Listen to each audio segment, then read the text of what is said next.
Hi everybody, this is Craig Tanner for The Mindful Eye and the Daily Critique. Today's image was submitted by Steve, who's an intermediate photographer from Texas. Steve says this is an impromptu portrait he made at a Renaissance festival, and Steve shot this with a Nikon D200 using an 85mm lens stopped down to f5.6 and exposed the file for a 200th of a second. Steve said that he was working with a friend here to make these portraits. One of the things they were working on is lighting. They were using a Nikon speed light, running it through a small softbox, and they had that attached to a monopod, and I'm just sort of assuming they were taking turns holding the monopod with a flash on it and triggering that in some kind of remote way. And in this case, that light is over here to camera left, mimicking the side light of the sun in the background as a key light on the portrait subject. We'll talk more about that in a minute, because it's one of the things that Steve asked about under questions and comments. He said, what did I think of the side light from the flash? He also wanted to know about retouching, just an impromptu portrait like this, what I thought about that. So I'll quick answer the retouching question. If the question is, do I think it's sort of okay to retouch an impromptu portrait? The answer would be absolutely. I mean, this doesn't even look like an impromptu portrait to me. It almost looks like a formal portrait. And in wedding photography, formal portraiture, commercial photography of people, for all time, I mean, going back to when we were shooting with big view cameras and glass plate negatives and all that, retouching has been a part of the portrait process. If the question was more about what did I think of the quality of the retouching, I think it's beautiful. I mean, I think great retouching is seamless. It does not call attention to itself, and without knowing this had been retouched, there's nothing here to jump out at me to draw attention to retouching work over just enjoying the subjects in the photograph. We'll talk about the lighting in just a second.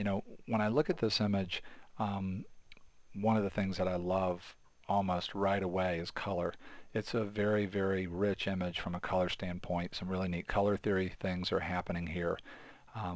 Simplicity of color, but real dynamic color on the main subject.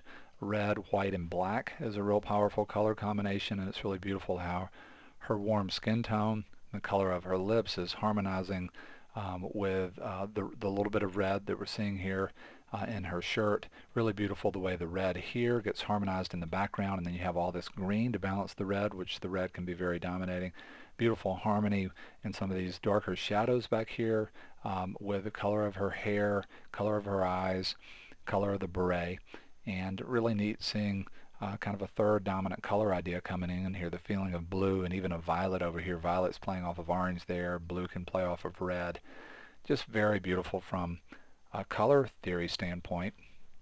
Very beautiful the way depth of field has been managed here. I love the fall off in focus. That's really strong in the image.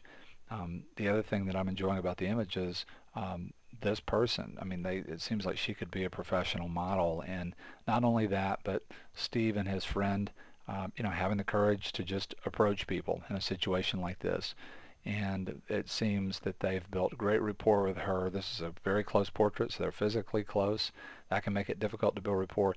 In this sort of scenario, this idea of approaching people in an impromptu way on the street, there are two things here that may have really helped Steve and his friend. They may be naturals at doing this, so it may not be difficult for them, but let's say that you're afraid and you would like to do this kind of work. Going out in a group, even just one other person, can really help you in the beginning in terms of having a positive response. And the other thing that can help you is having something like lights. Believe it or not, the more things that you have, the more people feel like they're being a part of something that's fun, and particularly if you tell them that you're working on trying to get better with something like lighting, can tend to really help you build rapport. And just telling people right up front, part of what I'm working on here is getting over the fear of approaching people, can really help to set the whole situation at ease and just kind of identify the elephant in the room, which might be the fear in your body language or the fear in your voice. Just some things to think about on that level.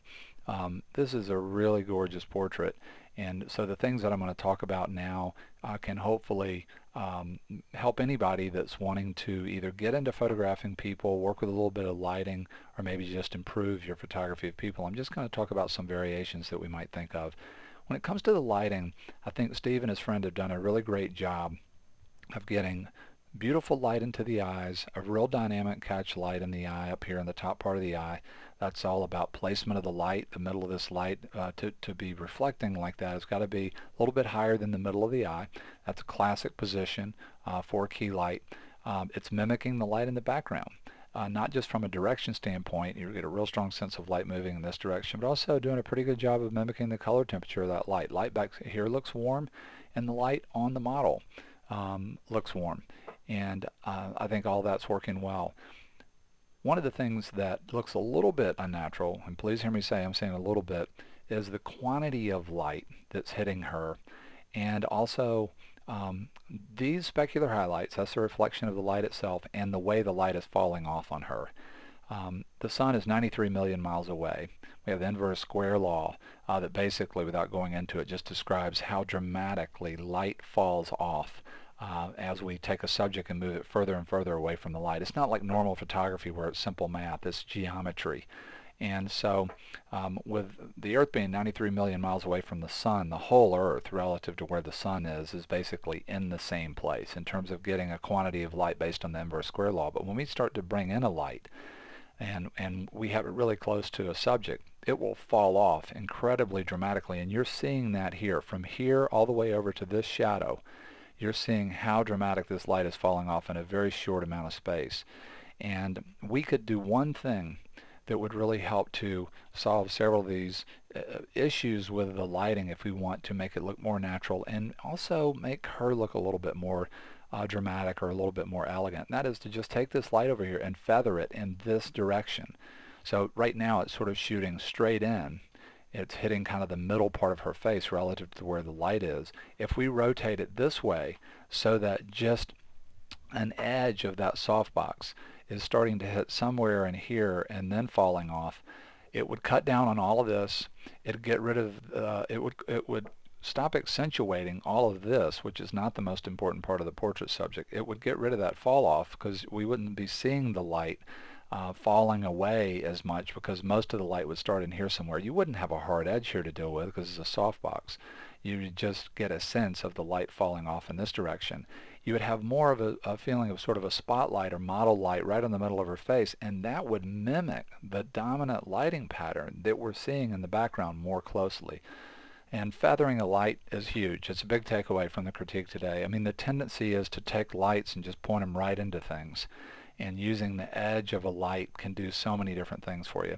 The other thing that I would say here is just a little bit more of a dynamic shot on the face. She's looking straight in. Looks like Steve has his lens sort of in the middle of the composition, coming up just a little bit higher, a little bit high to low. It would accentuate the eyes a little bit more. She's got beautiful features everywhere in her face. It would show off the lower mask of her face a little bit more, and it would cut down on what's happening down in here.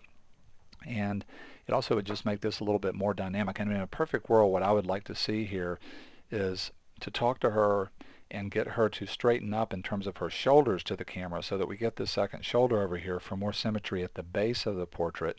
And then as she squares up with her body, she turns her head in a way that's a little bit more of a three-quarter pose. So maybe we're only really seeing one ear, and it's a little bit more dynamic, and we go up higher with the camera. I might ask her too to pull her hair over this ear so that her hair is coming down here, maybe even all the way to here, and that would make it even more dynamic and make her face more elegant and bring forward this part of her face. And please hear me say, those, in a lot of ways, I'm sort of nitpicking here. Here's in a super rough way what it looks like if we had that other shoulder, and I think it really helps to sort of balance the base of the image. And gorgeous portrait for all the reasons that I've already mentioned. Great job here, Steve and his friend, building rapport, and it's just so rich from a color standpoint. And you know, she looks like a professional model. She's beautiful. She's got a great expression here. It's a great portrait. I want to say a big thank you to Steve for sharing this with us on the Mindful Eyes Daily Critique.